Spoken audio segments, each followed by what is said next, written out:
Good morning students. In the previous class we discussed about position vector and displacement vector. In today's class we are going to discuss about velocity vector and acceleration vector. So ಇವella concepts ಅನ್ನು ನೀವು motion in a straight line ಅಲ್ಲಿ ಕಲ್ತಿದ್ದೀರಿ. There we consider the movement of a particle restricted to one path. So ಹಾಗಾಗಿ ಅದನ್ನು motion in a straight line ಅಂತ consider ಮಾಡಿದ್ವಿ ನಾವು. ಅದರ related factors terms ಏನೇನು ಅದಾವೆ ಕಾನ್ಸೆಪ್ಟ್ಸ್ ಅದನ್ನೆಲ್ಲ ತಿಳ್ಕೊಂಡಿದ್ದೀವಿ. ಸೊ ಈ ಸೇಮ್ ಕಾನ್ಸೆಪ್ಟ್ಸನ್ನು ನಾವು ಇವಾಗ ಏನು ಮಾಡಬೇಕಾಗಿರೋದು ಒಂದು ಪ್ಲೇನಿಗೆ ಕನ್ಸಿಡರ್ ಮಾಡಬೇಕು. So in the previous class we studied what is position vector.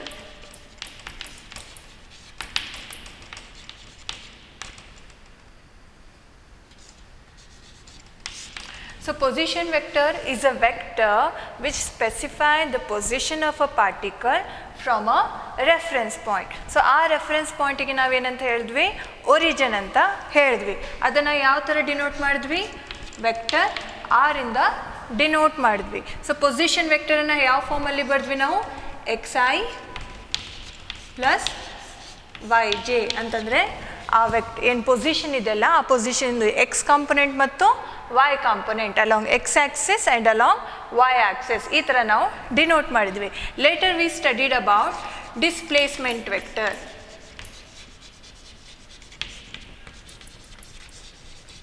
So how did we define this displacement vector? It is a vector drawn from initial position to the final position, or it is a vector joining initial position to final position. So ಆ initial position ಮತ್ತು final ಪೊಸಿಷನನ್ನು ಹೇಗೆ determine ಮಾಡಿದ್ವಿ? So we took one graph and we draw a graph. Say it is a motion of a particle in a plane. Here the point P represents the initial position of the particle and P dash represents the final position of the particle. If we draw a vector from origin to the point P, then this vector OP represents the position vector of the particle at the point P. Similarly, if we draw a line or a vector from origin to P dash, this represents the position vector of the particle at the point P dash. So the line joining the initial position and the final position, this line,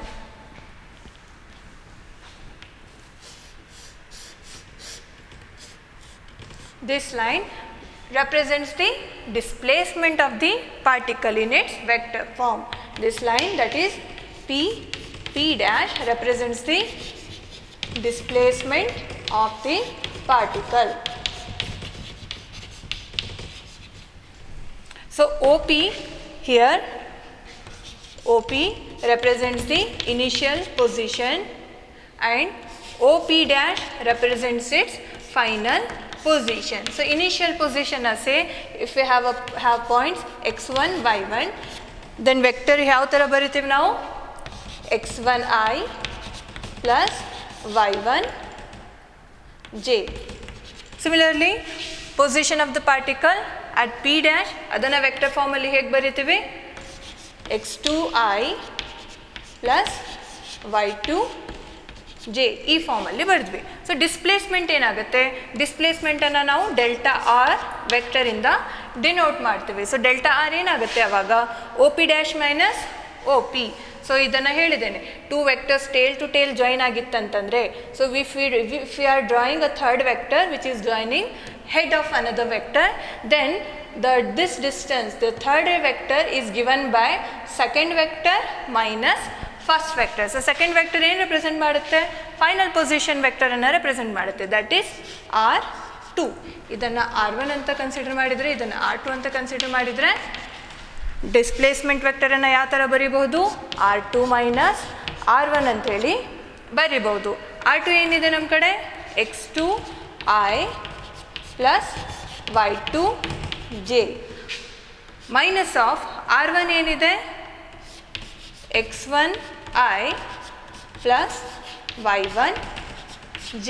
So on simplification or taking common the x component and y components separately, ಅವಾಗ ಏನಾಗುತ್ತೆ ಅದು, it will be x2 minus x1i plus of y2 minus y1j, y2 minus y1j.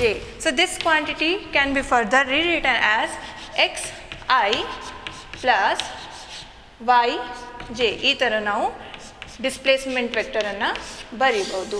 So x2 minus x1 ಅನ್ನು ಏನಂತ ಬರ್ಕೊಂಡಿದ್ದೀವಿ, directly X ಅಂತ ಬರ್ಕೊಂಡಿದ್ದೀವಿ. Not necessary ಎಕ್ಸೇ ಅಂತ ಬರಿಬೇಕಂತೇನಿಲ್ಲ, just ಸಿಂಪ್ಲಿಫಿಕೇಷನಿಗೆ ನಾವು ಒಂದು form ಅಂತ ಹೇಳಿ ಬರ್ದಿರೋದು. x2 ಮೈನಸ್ x1 ಅನ್ನು ಎಕ್ಸ್ ಅಂತ ಬರೆದ್ವಿ, y2 ಮೈನಸ್ y1 ಅನ್ನು y ಅಂತ ಬರೆದ್ವಿ, ನಾಟ್ ನೆಸೆಸರಿ. ಆಯಿತಾ? So this is about the displacement vector. And one more thing I want to add, displacement vector does not depends on the reference point ಅಥವಾ origin ಮೇಲೆ ಏನಾಗೋದಿಲ್ಲ, ಅದು depend ಆಗೋದಿಲ್ಲ. But position vector do. Say ಒಂದು particle ಇಲ್ಲಿತ್ತು, ಇನ್ನೊಂದು particle ಅಥವಾ position of the second the same particle at certain different time ಇಲ್ಲಿಗೆ ಬಂದಿದೆ ಅಂದ್ಕೊಳ್ಳಿ. ಸೊ ಇದೇನು ಡಿಸ್ಪ್ಲೇಸ್ಮೆಂಟ್ ಇದೆ. ಸೊ ಈ ಡಿಸ್ಪ್ಲೇಸ್ಮೆಂಟಿಂದು ಪೊಸಿಷನ್ ವೆಕ್ಟರ್ r1 r2 ಆಗಿದೆ. If we change the reference points, so ಆ ರೆಫರೆನ್ಸ್ ಪಾಯಿಂಟನ್ನು ಇಲ್ಲಿ ಬರೆಯೋ ಬದಲಿ ಇಲ್ಲಿ ಬರ್ದೀವಿ ಅಂದ್ಕೊಳ್ಳಿ. ಸೊ ರೆಫರೆನ್ಸ್ ಪಾಯಿಂಟನ್ನು ನಾವೇನು ಮಾಡಿದ್ವಿ, ಇವಾಗ ಚೇಂಜ್ ಮಾಡಿದ್ವಿ. ಸೊ ಪೊಸಿಷನ್ ವೆಕ್ಟರ್ ಏನಾಗ್ತೈತೆ, ಇವಾಗ ಈ ಕಡೆಗೆ ಬರುತ್ತೆ, ಇದ್ರದ್ದು ಇಲ್ಲಿಗೆ ಬರುತ್ತೆ. ಸೊ ಪೊಸಿಷನ್ ವೆಕ್ಟರ್ ಚೇಂಜ್ ಆದರೆ ಏನಾಗುತ್ತೆ ಇಲ್ಲಿ, ಅಥವಾ ಒರಿಜಿನ್ ಚೇಂಜ್ ಆಯ್ತಂದರೆ ಅಥವಾ ರೆಫರೆನ್ಸ್ ಪಾಯಿಂಟ್ ಚೇಂಜ್ ಆಯ್ತಂತಂದರೆ ಪೊಸಿಷನ್ ಏನಾಗುತ್ತೆ, ಪೊಸಿಷನ್ ವೆಕ್ಟರ್ ಈಗ r1 ಈ ವ್ಯಾಲ್ಯೂ ಇರೋದಿಲ್ಲ, this one plus this certain extra quantity ಆಗಿರುತ್ತೆ, r2 ಸಹ ಎಕ್ಸ್ಟ್ರಾ ಕ್ವಾಂಟಿಟಿ ಆಗಿರುತ್ತೆ. What about p1 and p2, is it changing? It is not changing. So displacement is independent of the reference point. So displacement to position ನಡುವಿಂದು distance ಅನ್ನು ಹೇಳುತ್ತೆ. So ಅದು ಏನಾಗೋದಿಲ್ಲ, change ಆಗೋದಿಲ್ಲ with the reference point. Position vector ಏನಾಗುತ್ತೆ, change ಆಗುತ್ತೆ. So now you learnt about position vector and displacement vector. We'll move to the velocity vector.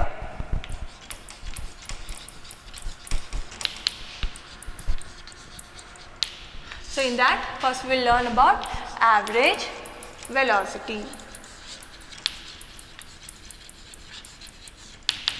So average velocity na say symbolically idanna ee ತರ ಬರ್ದಿದ್ದೀವಿ ಅನ್ಕೊಳ್ಳಿ, ಅಥವಾ v average. So ಹೀಗೆ ಇಟ್ಕೊಳ್ಳಿ, this represents to v average.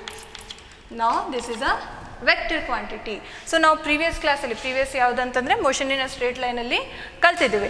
So average ವೆಲಾಸಿಟಿನ ಹೇಗೆ determine ಮಾಡ್ತೀವಿ? It is determined by rate of change of displacement. So delta R divided by delta T. But delta R is the displacement vector, and this displacement vector is a vector quantity. So ಅದರದ್ದು x and y component ಹೇಗೆ ಬರೀಬಹುದು? xi plus yj divided by delta t, or we can write delta x and delta y. So along x axis and along y axis ಎಷ್ಟು displacement ಆಗಿದೆ ಅಂತ ಹೇಳಿ ಇವಾಗ ಇದನ್ನು separate ಮಾಡ್ಕೊಳ್ಳಿ. So delta x by delta t times i plus delta y by delta t times j, ಅಂದರೆ in the y direction. So this can be rewritten as delta x by delta t ಅಂತಂದರೆ ಏನು? velocity. So velocity along x axis I plus vy into j. So the velocity, average velocity is given by vxi plus vyj. Average velocity is given by vxi plus vyj. So it is the velocity, average velocity of a particle in plane. So in plane ಅಲ್ಲಿ ನಾವು discuss ಮಾಡುವಾಗ velocity component ಸಹ ಏನಾಗುತ್ತೆ, along x and along y divide ಆಗುತ್ತೆ. So x ಕಾಂಪೊನೆಂಟಲ್ಲಿ x ಆಕ್ಸಿಸಲ್ಲಿ ಎಷ್ಟು value ಇದೆ, ವೈ ಆಕ್ಸಿಸಲ್ಲಿ ಎಷ್ಟು ವ್ಯಾಲ್ಯೂ ಇದೆ, ಎರಡೂನ ಕನ್ಸಿಡರ್ ಮಾಡಿದ್ವಿ ಅಂತಂದರೆ ನಮಗೇನು ಸಿಗುತ್ತೆ? Net velocity of the particle ಸಿಗುತ್ತೆ. ಇನ್ನು ಪ್ಲೇನ್ ನಾವು ಡೈರೆಕ್ಟ್ಲಿ ಬರೀಬಹುದು. ಸೊ ಇಲ್ಲಿ we learn one more thing, that is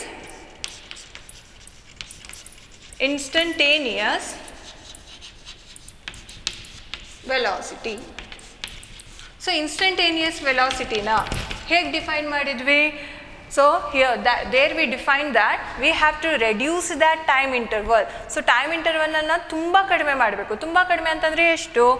We have to apply the limits. So limits delta t tends to 0. So tends to 0 is different, equals to 0 is different. Delta r by delta t. So this can be rewritten as dr by dt. So time ಮೇಲೆ ನೀವು vector ಮಾರ್ಕನ್ನು ಹಾಕಕ್ಕೆ ಹೋಗಬೇಡ್ರಿ. Time is not a vector quantity, it is a scalar quantity. So D R ಅನ್ನು ಹೇಗೆ ಬರಿಬಹುದು ಈಗ? D by D T of X I plus Y J. ಯಾಕಂತಂದರೆ ಡಿಸ್ಪ್ಲೇಸ್ಮೆಂಟ್ ಸಹ ಇವಾಗ ಏನು ನಮ್ದೀಗ ವೆಕ್ಟರ್ ಕ್ವಾಂಟಿಟಿ ಆಗಿದೆ. ಸೊ ವೆಕ್ಟರ್ ಕ್ವಾಂಟಿಟಿ ಅಂತಂದರೆ ಎಕ್ಸ್ ಆ್ಯಂಡ್ ವೈ ಕಾಂಪೊನೆಂಟ್ಸನ್ನು ಸೆಪ್ರೇಟಾಗಿ ಬರ್ಕೊಳ್ಳೋದು. So which is equals to D X by D T I cap plus dy by dt j cap. So which can be rewritten as dx by dt antandre vx I plus vy j. So it is instantaneous velocity. So average velocity is equals to Vxi plus Vyj. Instantaneous velocity is equals to Vxi plus Vyj. ಇಲ್ಲಿ ನೆನ್ಪಿಟ್ಕೊಳ್ಳಿ. So ಇಲ್ಲಿ average ವೆಲಾಸಿಟಿನ ನಾವು discuss ಮಾಡ್ತಿರೋದು, ಇಲ್ಲಿ instantaneous ವೆಲಾಸಿಟಿನ discuss ಮಾಡ್ತಿರೋದು. V x and v y ಏನು represent ಮಾಡುತ್ತೆ? ಎರಡು ಕೇಸಲ್ಲಿ velocity along X axis and velocity along Y axis. So ಒಂದು ಪಾರ್ಟಿಕಲ್ ಪ್ಲೇನಲ್ಲಿ ಮೂವ್ ಆಗ್ತಿದೆ ಅಂತಂದರೆ ಸೇ ಒಂದು ಪಾರ್ಟಿಕಲ್ಲು ಏನು ಮೂವ್ ಆಗ್ತಿದೆ ಅಂದ್ಕೊಳ್ಳಿ. See initial position P1, final position P2. So ಇದರದ್ದು ಪೊಸಿಷನ್ ವೆಕ್ಟರನ್ನು ಡ್ರಾ ಮಾಡ್ಕೊಳ್ತೀವಿ ನಾವು. ಸೊ ಈ ಪೊಸಿಷನ್ ವೆಕ್ಟರಿಂದ ನಮಗೇನು ಸಿಗುತ್ತೆ? ಇದ್ರದ್ದು ಡಿಸ್ಪ್ಲೇಸ್ಮೆಂಟ್ ಸಿಗುತ್ತೆ. ಏನು ಸಿಗುತ್ತೆ ಈಗ ನಮಗೆ? ಡಿಸ್ಪ್ಲೇಸ್ಮೆಂಟ್ ಸಿಗುತ್ತೆ. ಸೊ ಈ ಡಿಸ್ಪ್ಲೇಸ್ಮೆಂಟ್ ಈ ಡೈರೆಕ್ಷನಲ್ಲಿ ಇದೆ, ಆಯಿತಾ? It is direction of the displacement. So displacement ಯಾವ ಡೈರೆಕ್ಷನಲ್ಲಿ ಇರುತ್ತೆ? ಆವ್ರೇಜ್ ವೆಲಾಸಿಟಿ ಸಹ ಏನಾಗಿರುತ್ತೆ? ಸೇಮ್ ಡೈರೆಕ್ಷನಲ್ಲಿ ಇರುತ್ತೆ. ನೆನ್ಪಿಟ್ಕೊಳ್ಳಿ, in the case of average velocity has the same direction as that of the displacement of the particle. So displacement vector ಯಾವ ಡೈರೆಕ್ಷನಲ್ಲಿ ಇರುತ್ತೆ? Same ಡೈರೆಕ್ಷನಲ್ಲಿ ಏನಾಗಿರುತ್ತೆ? Average velocity ಇರುತ್ತೆ. Average velocity is in the direction of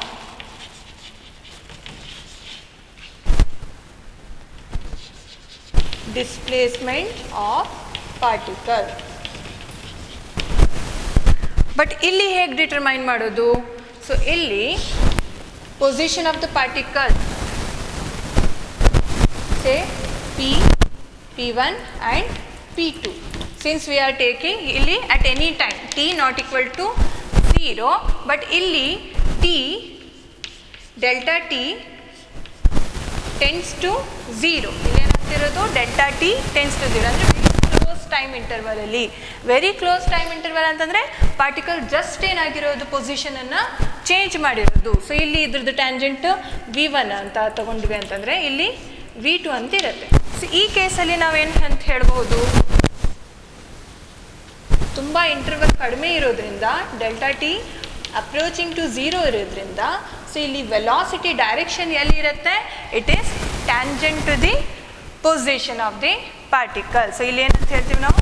instantaneous velocity the direction of instantaneous velocity is given by tangent drawn at the point or position. They are very close anta. So particles ತುಂಬಾ close ಇದಾವ ಅಂತಂದ್ರೆ ಎರಡು almost very near by position ಅಲ್ಲಿ ಬಂದಾವು ಅಂತ ಹೇಳಿ. So ಅಲ್ಲಿ ನಮಗೇನು tangent draw ಮಾಡ್ತೀವಲ್ಲ, so that tangent gives the direction of the instantaneous velocity. But ಇಲ್ಲಿ displacement ಯಾವ direction ಅಲ್ಲಿ ಇರುತ್ತೆ ಅದೇ direction ಅಲ್ಲಿ ನಮಗೆ ಏನು ಸಿಗುತ್ತೆ average velocity ಸಿಗುತ್ತೆ. But ಇಲ್ಲಿ ನಾವು ಒಂದು ಪರ್ಟಿಕ್ಯುಲರ್ ಪಾಯಿಂಟಿಗೆ ಟ್ಯಾಂಜೆಂಟನ್ನು ಡ್ರಾ ಮಾಡಿದ್ವಿ ಅಂತಂದರೆ ಆ ಟ್ಯಾಂಜೆಂಟ್ ಏನು ತೋರಿಸ್ತೈತೆ ನಮಗೆ direction of the instantaneous velocity. So average velocity ಅಂತಂದರೆ ಒಂದು ಸರ್ಟೆನ್ ಇಂಟರ್ವಲ್ ಆಫ್ ಟೈಮಿಗೆ ನಾವು ಕ್ಯಾಲ್ಕುಲೇಟ್ ಮಾಡ್ತೀವಿ. ಬಟ್ ಇನ್ಸ್ಟಂಟೇನಿಯಸ್ ವೆಲಾಸಿಟಿನ ಹೇಗೆ ಕ್ಯಾಲ್ಕುಲೇಟ್ ಮಾಡ್ತೀವಿ ಪರ್ಟಿಕ್ಯುಲರ್ ಇನ್ಸ್ಟೆಂಟ್ ಆಫ್ ಟೈಮಿಗೆ ನಾವು ಕ್ಯಾಲ್ಕುಲೇಟ್ ಮಾಡ್ತೀವಿ. ಇದರ್ಥ ಆಯ್ತಲ್ಲ.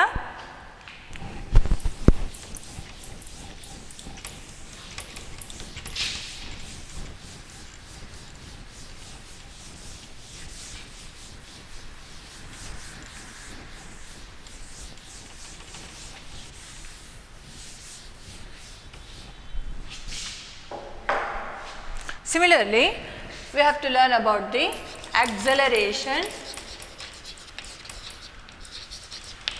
vector. So acceleration adannu saha naven marteve average acceleration and instantaneous acceleration ಅಂತ ಹೇಳಿ ಡಿವೈಡ್ ಮಾಡ್ತೀವಿ. acceleration average acceleration ಅಂತಂದರೆ ಒಂದು ಸರ್ಟೆನ್ ಟೈಮ್ ಇಂಟರ್ವಲಲ್ಲಿ ನಾಟ್ ಈಕ್ವಲ್ ಟು 0 ಟೈಮ್ ಇಂಟರ್ವಲಲ್ಲಿ. ಬಟ್ ಇನ್ಸ್ಟಂಟೇನಿಯಸ್ ಆಕ್ಸಲರೇಷನಲ್ಲಿ ಏನಾಗುತ್ತೆ at a particular instant of ಟೈಮಲ್ಲಿ ನಾವು ಡಿಟರ್ಮಿನೇಷನ್ ಮಾಡ್ತೀವಿ. ಇದು ಮೀನಿಂಗ್ ಫಿಸಿಕಲ್ ಸಿಗ್ನಿಫಿಕೆನ್ಸ್ ಎಲ್ಲ ನಾವು ಆಲ್ರೆಡಿ ಮೋಷನ್ ಇನ್ ಸ್ಟ್ರೇಟ್ ಲೈನಲ್ಲಿ ಕಲ್ತಿದ್ದೀವಿ. ಜಸ್ಟ್ ಇಲ್ಲಿ ನಾವು ಏನು ಡಿಸ್ಕಸ್ ಮಾಡ್ತಿರೋದು ವೆಕ್ಟರ್ ಫಾರ್ಮಲ್ಲಿ ಅದನ್ನು ಯಾವ ಥರ ರೆಪ್ರೆಸೆಂಟ್ ಮಾಡೋದು ಅಂತ ಹೇಳಿ ಕಲಿತಿರೋದು. So average acceleration is given by delta v by delta t. But just now we learned that velocity in its vector form can be rewritten as delta vx I plus delta vy j divided by delta t. So ಇದನ್ನು ಹೇಗೆ ಬರೆಯೋದು split ಮಾಡಿಕೊಡೋದು. Delta V X I divided by delta T plus of delta V Y by delta T into J. So delta V X by delta T ಅಂತಂದರೆ acceleration component along X axis plus delta V Y by delta T ಅಂತಂದರೆ acceleration along y axis. So this signifies the acceleration component or acceleration vector. So this equation gives you the acceleration vector, that is acceleration along x axis, acceleration along y axis. ಎರಡು together ನಾವು combine ಮಾಡಿದ್ವಿ ಅಂತಂದರೆ acceleration ಇಂದ ನಾವೇನು ಮಾಡಬಹುದು ಒಂದು vector ಫಾರ್ಮನ್ನು ಬರೀಬಹುದು. ಅರ್ಥ ಆಗ್ತಿದೆ. So like that instantaneous acceleration ಅಂತಂದರೆ ನಾವಿಲ್ಲಿ ಏನು ಮಾಡಬೇಕು ಡೆಲ್ಟಾ ಟಿನ 0ಗೆ ಟೆಂಡ್ ಮಾಡಬೇಕು ಅಂತಂದರೆ instantaneous acceleration is equals to limit delta t tends to 0 delta v by delta t. ಇದನ್ನು ಏನಂತ ಬರ್ಕೊಳ್ತೀವಿ ನಾವು it is equals to d V by dt. But this velocity vector component is now rewritten in its vector form, that is vxi plus vy j divided by delta t.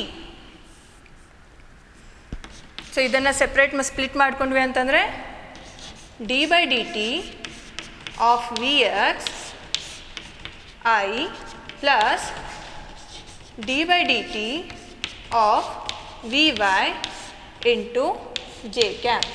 So ಇದನ್ನು ಯಾವ ಥರ ಬರಿಬೋದು D V X by D T ಅಂದರೆ D V by D T. D V by D T ಅಂತಂದರೆ acceleration. So acceleration along X axis plus acceleration along Y axis ಅಂತಂದರೆ X and ವೈನಲ್ಲಿ ಅದರದ್ದು component ಏನಿದು A instantaneous.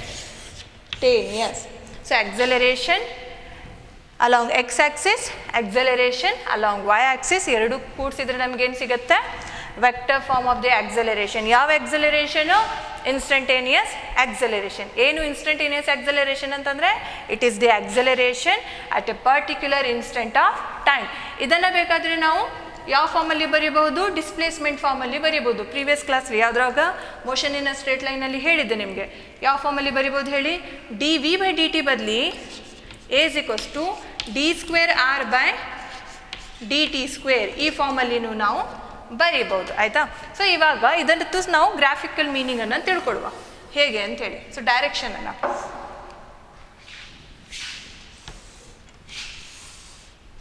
So if we have a particle whose path is shown like this, so ಇಲ್ಲಿ position 1 and position 2 ಇದೆ ಅಂದ್ಕೊಳ್ಳಿ. ಅಥವಾ ಇದು ಒಂದು ವೆಲಾಸಿಟಿ v1 ಇಂದ ಹೋಗ್ತಿದೆ, ಇದು ಒಂದು ವೆಲಾಸಿಟಿ v2 ಇಂದ ಹೋಗ್ತಿದೆ. ಸೊ ಇದ್ರದ್ದು ರಿಸಲ್ಟೆಂಟ್ ವೆಲಾಸಿಟಿ ಯಾವ ಡೈರೆಕ್ಷನಲ್ಲಿ ಇರುತ್ತೆ ಅಂದರೆ ಇದ್ರದ್ದು ರಿಸಲ್ಟೆಂಟ್ ಆಕ್ಸಲರೇಷನ್ ಯಾವ ಡೈರೆಕ್ಷನಲ್ಲಿ ಇರುತ್ತೆ. So resultant acceleration is nothing but the change in velocity divided by time taken. So ಇದನ್ನು ವೆಕ್ಟರ್ ಫಾರ್ಮಲ್ಲಿ ಬರೆಯೋದಿತ್ತಂತಂದರೆ ಈ ವೆಲಾಸಿಟಿ ಕಾಂಪೊನೆಂಟನ್ನು ನಾವು ಈ ಥರ ತೋರಿಸ್ಬೋದು, ಈ ವೆಲಾಸಿಟಿ ಕಾಂಪೊನೆಂಟನ್ನು ನಾವು ಈ ಥರ ತೋರಿಸ್ಬೋದು. ಸೊ ಇವಾಗ ನೋಡಿ v1 v2 ಆಯಿತು. ಬಟ್ v1 ಆ್ಯಂಡ್ v2 ಏನಾಗಿರೋದು? Vector components. They are tail to tail join. Tail to tail join ಆದಾಗ ನಾವು ಥರ್ಡ್ ವೆಕ್ಟರನ್ನು ಯಾವ ಥರ ಬರಿತೀವಿ? Third vector towards head to head join ಆಗೋ ಫಾರ್ಮಲ್ಲಿ ಬರಿತೀವಿ. So let this be acceleration.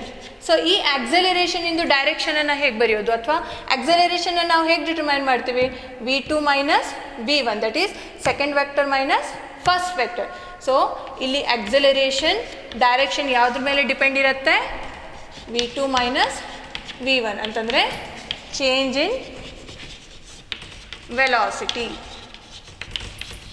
So acceleration ಇಂದು ಡೈರೆಕ್ಷನ್ ಯಾವ ಕಡೆ ಇರುತ್ತೆ?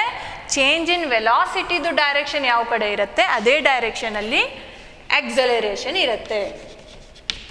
So direction of the average acceleration will be same as that of the direction of change in the velocity, not velocity, change in the velocity. Change in velocity ಅಂತಂದರೆ second vector minus first vector, that is v2 minus v1. So v2 minus v1 ಇಂದು direction ಈ ಫಾರ್ಮಲ್ಲಿ ಇದೆ. So ಅಂತಂದರೆ ಅಲ್ಲೇ ನಮಗೇನು ಸಿಗುತ್ತೆ? Direction of the acceleration ಸಿಗುತ್ತೆ. ಯಾವ ಆಕ್ಸಲರೇಷನು? average acceleration. ನೆನ್ಪಿಟ್ಕೊಳ್ಳಿ, direction of the average acceleration will be in the same direction as that of the direction of change in velocity. Like that, instantaneous acceleration ಇಂದು ಏನು ಇರುತ್ತೆ direction? As a said, instantaneous ಆಕ್ಸಲರೇಷನ್ನ consider ಮಾಡಬೇಕಂತಂದರೆ time ಇಂಟರ್ವಲನ್ನು ನಾವು full reduce ಮಾಡ್ಕೊತ ಬರಬೇಕು. So time ಇಂಟರ್ವಲನ್ನು ನಾವು ರೆಡ್ಯೂಸ್ ಮಾಡಿದ್ವಿ ಅಂತಂದರೆ v1 v2. ಸೊ ನೋಡಿ ಇಲ್ಲಿ ಎರಡು ವೆಕ್ಟರ್ಸು ಒಂದೇ ಕಡೆ ಬಂದಂಗೆ ಅಪಿಯರ್ ಆಗುತ್ತೆ. Even though we take different position, but ಅದು ಯಾವ ಥರ ಅಪಿಯರ್ ಆಗುತ್ತೆ? ಒಂದೇ ಕಡೆ ಬಂದಂಗೆ ಅಪಿಯರ್ ಆಗುತ್ತೆ. ಸೊ ಅಲ್ಲಿ ನಾವು ಚೇಂಜನ್ನು ನಾವು ಡ್ರಾ ಮಾಡೋಕ್ಕೆ ಹೋದ್ವಿ ಅಂತಂದರೆ ಸೊ ಯಾವ ಥರ ಅಪಿಯರ್ ಆಗ್ತಾವೆ ಅವು? v1 ಅಲ್ಲೇ ಇದೆ, v2 ಅಲ್ಲೇ ಇದೆ ಅಂತಂದರೆ ಪ್ಯಾರಲಲ್ ಇದ್ದಂಗೆ ಇದೆ. ಸೊ ನೆಕ್ಸ್ಟ್ ಅಲ್ಲಿ ನಾವು ವೆಕ್ಟರನ್ನು ನಾವು ಏನು ಆಕ್ಸಲರೇಷನ್ ವೆಕ್ಟರನ್ನು ನಾವು ಡ್ರಾ ಮಾಡಿದ್ವಿ ಅಂತಂದರೆ ಇಲ್ಲಿ ನಮಗೇನು ಗೊತ್ತಾಗುತ್ತೆ? They are having certain angle. ಆ ಆ್ಯಂಗಲಿಗೆ ನಾವೇನಂತ ಹೇಳ್ತೀವಿ? ಥೀಟಾ. ಸೊ ಆ ಥೀಟಾ ಆ್ಯಂಗಲ್ ಎಷ್ಟಿರುತ್ತೆ? It is in between 0 to 180. 0 to 180 degree. 0 ಡಿಗ್ರಿಯಿಂದ 180 ಡಿಗ್ರಿ ನಡುವೆ ಏನಿರುತ್ತೆ? ವೆಲಾಸಿಟಿ ಮತ್ತು ಆಕ್ಸಲರೇಷನ್ ನಡುವೆ ಆ್ಯಂಗಲ್ ಇರುತ್ತೆ. ಯಾವ ವೆಲಾಸಿಟಿ? ಎರಡು ಕಾಂಪೊನೆಂಟ್ಸ್ ಆಲ್ಮೋಸ್ಟ್ ಸೇಮ್ ಡೈರೆಕ್ಷನಲ್ಲಿ ಬಂದಂಗೆ ಆಗುತ್ತೆ ನಮಗೆ, ಇನಿಷಿಯಲ್ ವೆಲಾಸಿಟಿ ಮತ್ತು ಫೈನಲ್ ವೆಲಾಸಿಟಿ. ಯಾಕಂತಂದರೆ ಟೈಮ್ ಇಂಟರ್ವಲ್ ನಾವು ಏನು ಮಾಡಿವಿ? ತುಂಬ ಕಡಿಮೆ ಮಾಡಿದ್ದೀವಿ. ಸೊ ಅವಾಗ ಆಕ್ಸಲರೇಷನ್ ಏನಾಗುತ್ತೆ? ಇದಕ್ಕೆ ಏನು making an angle lying between theta two 180 ಡಿಗ್ರಿಯಲ್ಲಿ ಡೈರೆಕ್ಷನಲ್ಲಿ ಇರುತ್ತೆ. ಆಕ್ಸಲರೇಷನ್ ಇಂದು ಡೈರೆಕ್ಷನ್ ಎಲ್ಲಿ ಇರುತ್ತೆ? 0 to 180 degree with the velocity. Direction of instantaneous acceleration will be from 0 to 180 degree with velocity. So 0 ಅಥವಾ 180ಗೆ ಈಕ್ವಲ್ ಆಯ್ತು ಅಂತಂದರೆ ಎರಡು ಒಂದು ಈ ಕಡೆ ಬಂದಂಗೆ ಆಗುತ್ತೆ ಅಥವಾ ಒಂದು ಮುಂದೆ ಒಂದು ಈ ಕಡೆ ಬಂದಂಗೆ ಆಗುತ್ತೆ. ಸೊ ಅವಾಗ ಆ theta will be equal to 90 degree. ಅವಾಗ ಎಷ್ಟಾಗುತ್ತೆ ಥೀಟಾ 90 ಡಿಗ್ರಿ ಆಗುತ್ತೆ. ಯಾವಾಗದು ಎರಡು ಕಾಂಪೊನೆಂಟ್ ಆಲ್ಮೋಸ್ಟ್ ಓವರ್ಲ್ಯಾಪ್ ಆದಂಗೆ ಆಯ್ತಂದರೆ ಸಿಚುವೇಶನ್ 90 ಡಿಗ್ರಿ ಆಗುತ್ತೆ. ಅದರ್ವೈಸ್ 0 to 180 ನಡುವೆ ಏನಾಗುತ್ತೆ ಆಕ್ಸೆಲರೇಷನ್ ಇಂಟು ಡೈರೆಕ್ಷನ್ ನಮಗೆ ಸಿಗುತ್ತೆ. So this is about the instantaneous acceleration.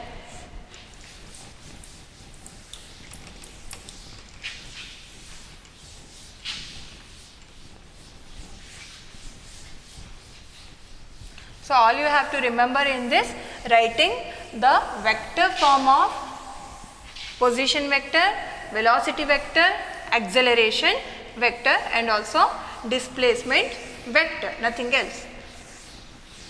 Vector form ಅನ್ನು ಹೇಗೆ ಬರೆಯೋದು ಅಂತ ಹೇಳಿ ಅಷ್ಟೇ ನೆನಪಿಟ್ಕೊಳ್ಳಿ. So we will move on to the next concept, that is motion in a plane. Motion in a plane. Suppose if we have a particle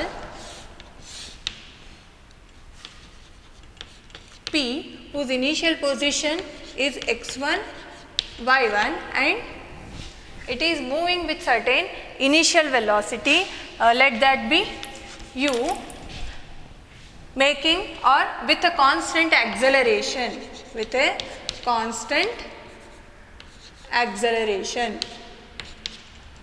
ಇಂಥ situation ಇದು particle move ಆಗ್ತಿದೆ ಎಲ್ಲಿ ಇನ್ a plane, but it condition ಏನಿದೆ ಅದಕ್ಕೆ ಒಂದು constant acceleration ಇದೆ. So ಆ constant ಆಕ್ಸೆಲರೇಷನನ್ನು ನಾವು ಎ ಅಂತ ಹೇಳಿ ಕನ್ಸಿಡರ್ ಮಾಡುವ. ನೆಕ್ಸ್ಟ್ ಏನು ಫೈಂಡ್ ಔಟ್ ಮಾಡಬೇಕು ನಾವು, after certain time interval T ಅದರದ್ದು ನೆಕ್ಸ್ಟ್ ಫೈನಲ್ ಪೊಸಿಷನ್ ಎಲ್ಲಿರುತ್ತೆ. ಸೊ ಫೈನಲ್ ಪೊಸಿಷನ್ ಎಲ್ಲಿರುತ್ತೆ ಅಂಥೇಳಿ, let this B initial position. So final position ಎಲ್ಲಿಗೆ ಬರುತ್ತೆ, final position is nothing but its position vector R2 ಅಥವಾ RF. ಫೈನಲ್ ಪೊಸಿಷನ್ ವೆಕ್ಟರ್ ಏನಿದೆ ಅಂತ ಹೇಳಿ ಡಿಟರ್ಮೈನ್ ಮಾಡಬೇಕು ಅಂತಿದೆ ಅಂದ್ಕೊಳ್ಳಿ. ಸೊ ಇಲ್ಲಿ ನೀವು ಆಲ್ರೆಡಿ ಏನೋ ಮೋಷನಿನ ಸ್ಟ್ರೇಟ್ ಲೈನಲ್ಲಿ ಕಲ್ತಿದ್ರಿ ಯಾವ್ಯಾವ ಈಕ್ವೇಷನನ್ನು ನಾವು ಯೂಸ್ ಮಾಡಬಹುದು, ಯಾವುದು ಮಾಡೋಕ್ಕೆ ಬರೋದಿಲ್ಲ ಅಂತೇಳಿ ಆಲ್ರೆಡಿ ನಮಗೆಲ್ಲ ಗೊತ್ತಾಗಿದ್ದು. ಸೊ ಇವಾಗ ನಾವೇನು ಅದು ಸೇಮ್ ಈಕ್ವೇಷನ್ಸನ್ನು ಇನ್ ಅ ಪ್ಲೇನಿಗೆ ಅಪ್ಲೈ ಮಾಡಬೇಕು. ಸೊ ಅದನ್ನು ಹೇಗೆ ಅಪ್ಲೈ ಮಾಡ್ತೀರಿ, ಬಟ್ ಇಲ್ಲಿ ಪ್ಲೇನಲ್ಲಿ ಏನಾಗುತ್ತೆ ಎಕ್ಸ್ ಕಾಂಪೊನೆಂಟ್ ವೈ ಕಾಂಪೊನೆಂಟ್ಸ್ ಎರಡು ಬರ್ತವೆ. ಸೊ ಇಲ್ಲಿ ನಾವೇನು ಮಾಡ್ತೀವಿ ಎಕ್ಸ್ ಕಾಂಪೊನೆಂಟ್ಸನ್ನು ಸಪ್ರೇಟಾಗಿ ಕನ್ಸಿಡರ್ ಮಾಡ್ತೀವಿ, ವೈ ಕಾಂಪೊನೆಂಟ್ಸನ್ನೇ ಸಪ್ರೇಟಾಗಿ ಕನ್ಸಿಡರ್ ಮಾಡ್ತೀವಿ. ಎರಡು ಈಕ್ವೇಷನ್ಸನ್ನು ಸಪ್ರೇಟ್ ಕನ್ಸಿಡರ್ ಮಾಡಿ ಸಿಂಪ್ಲಿಫೈ ಮಾಡ್ತೀವಿ. ಸೊ ಇವಾಗ ಸಿಚುವೇಶನ್ ಗೊತ್ತಾಯ್ತಲ್ಲ, we have to determine the position of a particle. ಏನದು RF, well the particle is moving with a initial position x1 and y1 with its initial velocity u and with a constant acceleration a. After certain time interval t ಅದರದ್ದು final position ಏನಿರುತ್ತೆ ಅಂತ ಹೇಳಿ determine ಮಾಡಬೇಕು. ಅದು ಯಾವ ಕಾನ್ಸೆಪ್ಟಿಂದ, ಮೋಷನಿನ plane ಕಾನ್ಸೆಪ್ಟಿಂದ. ಹೇಗೆ find out ಮಾಡೋದು, so position initial velocity ಅಂತ ಹೇಳಿದ್ವಿ. ಸೊ ವೆಲಾಸಿಟಿ ಈಸ್ ನಾವು ಅ vector quantity. So velocity vector quantity ಇದೆ ಅಂತಂದರೆ ಅದನ್ನು ವೆಕ್ಟರ್ ಫಾರ್ಮಲ್ಲಿ ಬರಿಬೇಕಲ್ಲ. ಯಾವ ಥರ ಬರಿತೀರಿ, ux I plus uy j. So text ಬುಕ್ಕಲ್ಲಿ ಇದನ್ನು v0 ಅಂತ ಕೊಟ್ಟಾರ, ಬೇಕಾದರೆ ನೀವು ಅದನ್ನೇ ಕನ್ಸಿಡರ್ ಮಾಡಿ, ಐದರ್ u ಆರ್ v0 ಅಂತ ಹೇಳಿ, ಏನು ಡಿಫ್ರೆನ್ಸ್ ಸಿಗೋದಿಲ್ಲ ನಿಮಗೆ. So acceleration in the vector form of ax I plus ay j. So let here t is not equals to 0. ನಾವೇನು ಡಿಟರ್ಮೈನ್ ಮಾಡಬೇಕು, ಇದ್ರದ್ದು ಫೈನಲ್ ಪೊಸಿಷನನ್ನು ಡಿಟರ್ಮೈನ್ ಮಾಡಬೇಕು. ಸೊ ಫೈನಲ್ ಪೊಸಿಷನ್ ಹೇಗೆ ಸಿಗುತ್ತೆ, once we know the displacement r is equals to delta r is equals to r final minus r initial. So r final is equals to delta r plus r initial. So ಈಗ R initial ಹೇಗೆ determine ಮಾಡೋದು, ಅದನ್ನು determine ಮಾಡಿದ್ವಿ ಅಂತಂದರೆ ನಮಗಿಲ್ಲಿ ಬಾಕಿ ಎಲ್ಲ solution ಸಿಗುತ್ತೆ. ಸೊ ಇನಿಷಿಯಲ್ ಪೊಸಿಷನ್ ಏನಿದೆಯಲ್ಲ ಆರ್ ಐನ ವೆಕ್ಟರ್ ಫಾರ್ಮಲ್ಲಿ ಹೇಗೆ ಬರಿಬಹುದು, how we can write this in vector form. Coordinates ಏನಿದೆ ಅದಕ್ಕೆ x1 and y1. So along this axis x1 ಇರುತ್ತೆ, ಅಲಾಂಗ್ ದಿಸ್ ಆ್ಯಕ್ಸಿಸ್ y1 ಇರುತ್ತೆ. ಸೊ ಅದನ್ನು ವೆಕ್ಟರ್ ಫಾರ್ಮ್ ಹೇಗೆ ಬರಿಬೋದು, x1 I plus y1 J, ಇಲ್ಲಿರುವಂಥದ್ದು ಐ, ಇಲ್ಲಿರುವಂಥದ್ದು ಐ ಡಿಫ್ರೆನ್ಸ್ ಇದೆ. ಸೊ ಇದು ಇನಿಷಿಯಲ್ ಅಂತ ಹೇಳಿ ತೋರಿಸಿರೋದು. ಇಲ್ಲಿ ಐ ಆ್ಯಂಡ್ ಜೆ ವೆಕ್ಟರ್ಸ್ ಡೈರೆಕ್ಷನ್ಸನ್ನು ತೋರಿಸ್ತಿರೋದು. ಇವಾಗ ನಮಗೇನು ಬೇಕು? ಫೈನಲ್ ಪೊಸಿಷನ್ ಬೇಕು. ಬಿಫೋರ್ ದ್ಯಾಟ್ ಡೆಲ್ಟಾ ಆರ್ ಅನ್ನು ಹೇಗೆ ಬರಿಬೋದು ನಾವು? Delta R is equals to X I plus Y J. So already ನಾವು ಇದನ್ನು ಒಂದು ಕಡೆ ಸಾಲ್ವ್ ಮಾಡಿದ್ದಿತ್ತು, ಇರಲಿ ಅದು ನೆನ್ಪಿಟ್ಕೊಳ್ಳಿ. So now we will solve the final position. So final position is nothing but the displacement. Displacement equation ಏನಿದೆ? ಏನು find out ಮಾಡಿದ್ರಿ ನೀವು? S is equals to u t plus half a t square formula use ಮಾಡಿದ್ರಿ ತಾನೆ. So same ವೇನಲ್ಲಿ ಏನು ಮಾಡುವ ನಾವು? First x components y components ನಾವು ಬರ್ದಿದ್ದು ಗೊತ್ತಾಗಿದೆ. So displacement equation s is equals to u t plus half a t square. ಇದು ನಿಮ್ಗೆ ಇಕ್ವೇಷನ್ ಗೊತ್ತಿದೆ. ಸೇಮ್ ಇಕ್ವೇಷನ್ನ ನಾವೇನು ಮಾಡುವ ಇವಾಗ? ವೆಕ್ಟರ್ ಫಾರ್ಮಲ್ಲಿ ಬರ್ಕೊಳ್ಳುವ. ಸೊ ಯು ಅಂತಂದರೆ U X T plus half A X T square like that. Y component ಇತ್ತಂತಂದರೆ U Y T plus half A Y T square. So this is the X component, this is the Y component. So ಇದೇನು represent ಮಾಡ್ತಿರೋದು? Final ಪೊಸಿಷನನ್ನು represent ಮಾಡ್ತಿರೋದು. That is R F of X component, R F of Y component. So R F of ಅನ್ನು ನಾವು ಏನು ಬರ್ಕೋಬಹುದು?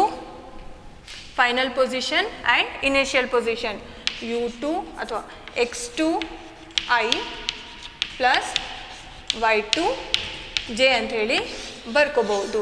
So ಇಲ್ಲಿ ನಾವು final position along X component, final position along Y component ಈ ಫಾರ್ಮುಲಾದಲ್ಲಿ ಬರಿಬೋದು. It is not a derivation, let me clear you. Derivation ಮಾಡ್ತಿಲ್ಲ ನಾವು, ಜಸ್ಟ್ ಯಾವ್ಯಾವ ಫ್ಯಾಕ್ಟರ್ಸನ್ನು ನಾವು ಹೇಗೆ ಯೂಸ್ ಮಾಡೋದು ಅಂಥೇಳಿ ಅಥವಾ ಯಾವ್ಯಾವ ಕಾಂಪೊನೆಂಟ್ಸನ್ನು ನಾವು ಯಾವ ಥರ ಬರಿತೀವಿ ಅಂತ ಹೇಳಿ ಅಷ್ಟೇ ನೋಡ್ತಿರೋದು. ಸೊ ನೋಡಿ, ಫೈನಲ್ ಪೊಸಿಷನಿಂದು ಎಕ್ಸ್ ಕಾಂಪೊನೆಂಟ್ ಬೇಕಂತಂದರೆ U X T plus half A X T square.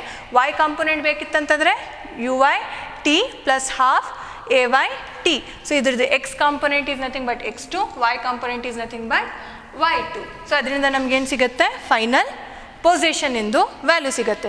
ಅದನ್ನು ನಾವು ಬೇಕಾದರೆ ಡೈರೆಕ್ಟ್ ಈ ಫಾರ್ಮುಲಾದಲ್ಲಿ ಯೂಸ್ ಮಾಡ್ಬೋದು.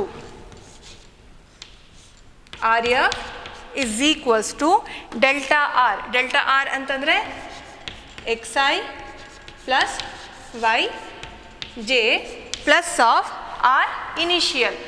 ಇಲ್ಲೇ ನೋಡಿ ಈ ಇಕ್ವೇಷನಲ್ಲಿ ಆರ್ ಇನಿಷಿಯಲ್ ಏನಿದೆ? X one I plus Y one J. Using this formula, our final value, that is x1 x plus x1 I plus of y plus y1 j. So with this formula also we can determine the final position or position vector of the particle at the next position. ಈ ಥರ ನಾವು ಈ ಫಾರ್ಮುಲಾಸನ್ನು use ಮಾಡಿಕೊಂಡು solve ಮಾಡ್ಬೋದು. So again ಇನ್ನೊಂದು formula ಇದೆ ನಮ್ಮ ಕಡೆ. ಯಾವ ಫಾರ್ಮುಲಾ ಇದೆ? V is equals to U plus A T. V is equals to U plus A T. ಈ ಫಾರ್ಮುಲಾನ ನಾವು ಫೈನಲ್ ವೆಲಾಸಿಟಿ ಬರೆಯೋದಿತ್ತಂತಂದರೆ ಹೇಗೆ ಬರಿತೀವಿ? V X is equals to U X plus A X into T. V Y is equals to U Y plus A Y into T ಅಂತಂದರೆ initial velocity along X component, acceleration along X component, initial velocity along Y component, acceleration along Y component. ಇವೆರಡು quantities ಗೊತ್ತಿತ್ತಂದರೆ ನಾವು final ವೆಲಾಸಿಟಿದು X component, final ವೆಲಾಸಿಟಿದು Y ಕಾಂಪೊನೆಂಟನ್ನು ಬರಿಬೋದು. So final ವೆಲಾಸಿಟಿದು Y component X component ಗೊತ್ತಾಯ್ತಂತಂದರೆ ನಾವು ಫೈನಲ್ ವೆಲಾಸಿಟಿದು ವೆಕ್ಟರ್ ಫಾರ್ಮ್ ಸಹ ಬರಿಬೋದು. ಹೇಗೆ ಬರಿತೀವಿ ಅದನ್ನು? V X I plus V Y J. So magnitude determine ಮಾಡೋದಿತ್ತಂದರೆ ಮ್ಯಾಗ್ನಿಟ್ಯೂಡ್ ಹೇಗೆ ಫೈಂಡ್ ಔಟ್ ಮಾಡ್ತೇವೆ? It is equals to square root of V X square plus V Y square. So this equations gives you the magnitude of the velocity vector ಇಂದು magnitude ಎಷ್ಟಿದೆ ಅಂದರೆ final velocity ಯಾವುದರಿಂದ determine ಮಾಡ್ತೀವಿ square root of V X square plus V Y square. Direction ಇತ್ತಂತಂದರೆ theta is equals to tan inverse of y by x ಅಂತಂದರೆ vy divided by vx. So this gives you the direction of the final velocity. This gives you the magnitude of the final velocity. This gives you the vector form of the final velocity. ಗೊತ್ತಾಯ್ತಲ್ಲ? So ಇನ್ನೊಂದು ಸತಿ ಹೇಳ್ತೇನೆ ನೋಡಿ, motion in a plane constant ಆಕ್ಸಲರೇಷನನ್ನು maintain ಮಾಡ್ತಾ ಇದ್ದತ್ತಂದ್ರೆ particle ಅದರದ್ದು final position ಅಥವಾ ವೆಲಾಸಿಟಿ ಹೇಗೆ ಡಿಟರ್ಮೈನ್ ಮಾಡೋದು. We already know initial velocity U is equals to U X I plus U Y J, acceleration A X I plus A Y J. So at time T which is not equals to 0 initial position ಅಥವಾ position ವೆಕ್ಟರನ್ನು ಹೇಗೆ determine ಮಾಡ್ತೀವಿ, ಹೇಗೆ ಬರಿತೀವಿ, x1i plus y1 j ಫಾರ್ಮಲ್ಲಿ. So ಡಿಸ್ಪ್ಲೇಸ್ಮೆಂಟನ್ನು ಹೇಗೆ ಬರಿತೀವಿ ನಾವು, xi plus Y J. So displacement is nothing but final position vector minus initial position vector. So final ಇದನ್ನು ರೀಅರೇಂಜ್ ಮಾಡಿದರೆ ಫೈನಲ್ ಪೊಸಿಷನ್ ವೆಕ್ಟರನ್ನು ಹೇಗೆ ಡಿಟರ್ಮೈನ್ ಮಾಡ್ಬೋದು, initial displacement vector plus initial position vector. Displacement vector ಗೊತ್ತಿದೆ, xi plus Y J plus x1i plus y1 j. ಅದನ್ನು solve ಮಾಡಿದರೆ ನಮಗೇನು ಸಿಗುತ್ತೆ, final position of the particle x plus x1i y plus y1 J in the vector form. ಅದೇ ಥರ ನಮಗೆ velocity component ಬೇಕಿತ್ತಂತಂದರೆ velocity v is equals to U plus A T ಮೋಷನನ್ನು straight ಲೈನಲ್ಲಿ ಕಲ್ತಿದ್ದೀವಿ. ಸೊ ಅದರದ್ದು ವೆಕ್ಟರ್ ಕಾಂಪೊನೆಂಟ್ ಬರೆಯೋದಿತ್ತಂದರೆ V X is equals to U X plus A X T, V Y is equals to U Y plus A Y T. So ಇಲ್ಲಿ V X ಮತ್ತು V Y component use ಮಾಡಿದ್ವಿ ಅಂತಂದರೆ ನಮಗೇನು ಸಿಗುತ್ತೆ, final velocity ಸಿಗುತ್ತೆ. So magnitude of the final velocity is equals to square root of V X square plus V Y square. Direction ಅಂತಂದರೆ so opposite ಏನಾಗಿರುತ್ತೆ, opposite by adjacent tan formula. So ಅಪೋಸಿಟಲ್ಲಿ ನಮಗೆ V Y, ಅಡ್ಜಸೆಂಟಲ್ಲಿ V X ಸಿಗುತ್ತೆ, V Y divided by V X is nothing but the direction of the final velocity. So this is about the motion in a plane.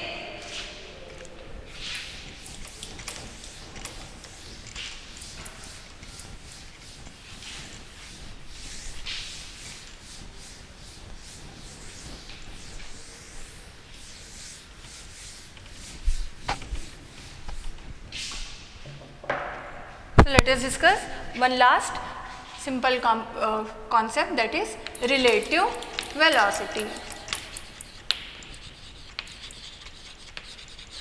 So relative velocity ಅಂತಂದರೆ already ನಾವು ತಿಳ್ಕೊಂಡಿದ್ದೀವಿ. Relative velocity means velocity of one object with respect to another. ಇದನ್ನು ಗೊತ್ತಿದೆ ನಿಮಗೆ. So ಇಲ್ಲಿ ನಾವು vector ಕಾನ್ಸೆಪ್ಟನ್ನು use ಮಾಡಿ ಹೇಗೆ ಬರೀಬಹುದು ಅಂತೇಳಿ ಅಷ್ಟೇ ಇರೋದು. ಸೊ ಇಲ್ಲಿ ನ್ಯೂಮರಿಕಲ್ಸ್ ಮಾಡುವಾಗ ನಾವು ಮತ್ತು ಇದ್ರ ಬಗ್ಗೆ ತಿಳ್ಕೊಳ್ಳು. ಸೊ ರಿಲೇಟಿವ್ ವೆಲಾಸಿಟಿ ಅಂತಂದರೆ velocity of one object with respect to another. So v A B is equals to V a minus V b. ಡೈರೆಕ್ಟಾಗಿ ನಾವು ಅಲ್ಲಿ ಏನು ಮಾಡಿದ್ವಿ, ಮ್ಯಾಗ್ನಿಟ್ಯೂಡನ್ನು ಕನ್ಸಿಡರ್ ಮಾಡಿಕೊಂಡು ಸಾಲ್ವ್ ಮಾಡಿದ್ದಿತ್ತು. ಸಪೋಸ್ ಇಲ್ಲಿ ನಾವು ವಿತ್ ರೆಸ್ಪೆಕ್ಟ್ ಟು ಡೈರೆಕ್ಷನ್ನೇ ಕನ್ಸಿಡರ್ ಮಾಡಬೇಕು ಅಂತಂದರೆ ಏನು ಬರೀತೀರಿ ಇದನ್ನು, so v A plus of minus of v b since it is vector form. Vector form ಅಂತಂದರೆ ಏನಾಗುತ್ತೆ, ಇಲ್ಲಿ ಅಡಿಷನ್ ಆಫ್ ಟೂ ವೆಕ್ಟರ್ಸ್. ಇಲ್ಲಿ ನೆಗೆಟಿವ್ ಆಫ್ ಬಿ ಕನ್ಸಿಡರ್ ಮಾಡಿವಿ ಅಂತಂದರೆ ಒಂದು ವೆಲಾಸಿಟಿ ಈ ಫಾರ್ಮಲ್ಲಿ ಇದೆ v1, ಇನ್ನೊಂದು ವೆಲಾಸಿಟಿ v2 ಈ ಫಾರ್ಮಲ್ಲಿ ಇದೆ. ನಮಗೇನು ಬೇಕು, v a minus V b ಬೇಕು, ಅಥವಾ ಇದನ್ನು ವಿ ಎ ಕನ್ಸಿಡರ್ ಮಾಡಿ, ಇದನ್ನು ವಿ ಬಿ ಕನ್ಸಿಡರ್ ಮಾಡಿ. ನಮಗೆ ಇದ್ರದ್ದು ರಿಸಲ್ಟೆಂಟ್ ವೆಲಾಸಿಟಿ ಬೇಕು. ರಿಸಲ್ಟೆಂಟ್ ವಿ ಎ ಸಿಕ್ತು, ವಿ ಬಿ ಏನಾಗಬೇಕು, ನಮಗೆ ನೆಗೆಟಿವ್ ಬೇಕು. ನೆಗೆಟಿವ್ ಅಂತಂದರೆ ಈ ಡೈರೆಕ್ಷನಲ್ಲಿ ಬರುತ್ತೆ, minus of v b. So ಈ ಎರಡು ಏನು ಯಾವುದು ಪ್ಯಾರಲೆಲೋಗ್ರಾಮ್ ಲಾ ಆಫ್ ಅಡಿಷನ್ ಐತಲ್ಲ, ಅದನ್ನು ಅಪ್ಲೈ ಮಾಡಿ ನಮಗೇನು ಸಿಗುತ್ತೆ, ಇಲ್ಲಿ ರಿಸಲ್ಟೆಂಟ್ ವೆಕ್ಟರ್ ಸಿಗುತ್ತೆ V A B. So resultant ವೆಕ್ಟರನ್ನು ಹೇಗೆ ಫೈಂಡ್ ಔಟ್ ಮಾಡೋದು ಆಲ್ರೆಡಿ ನೀವು ಕಲ್ತಿದ್ದೀರಿ.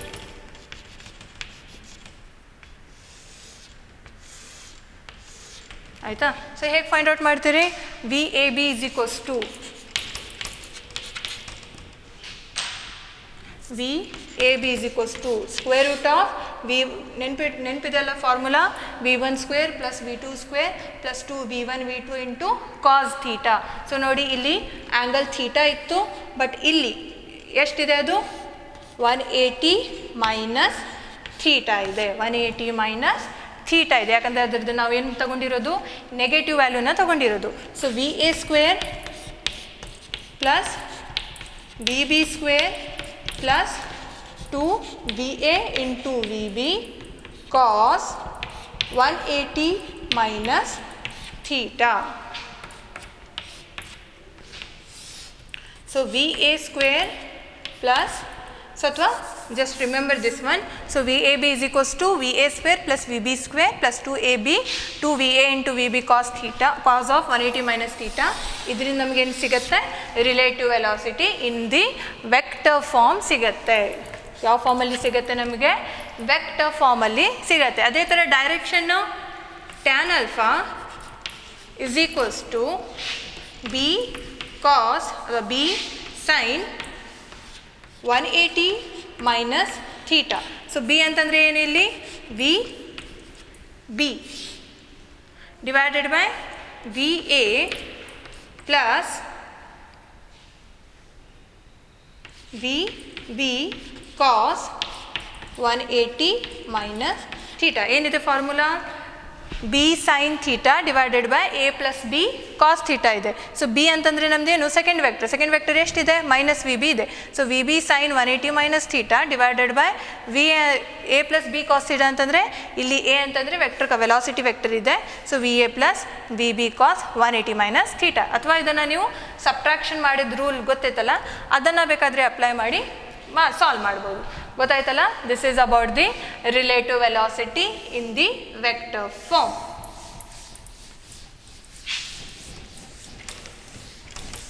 I hope you have followed today's class.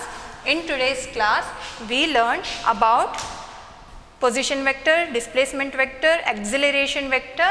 Then we arrive at the relation or certain equations for the motion of a particle in a plane, and later we determine how we can solve the relative velocity in the vector form. We will meet in the next class with the new concepts. Thank you.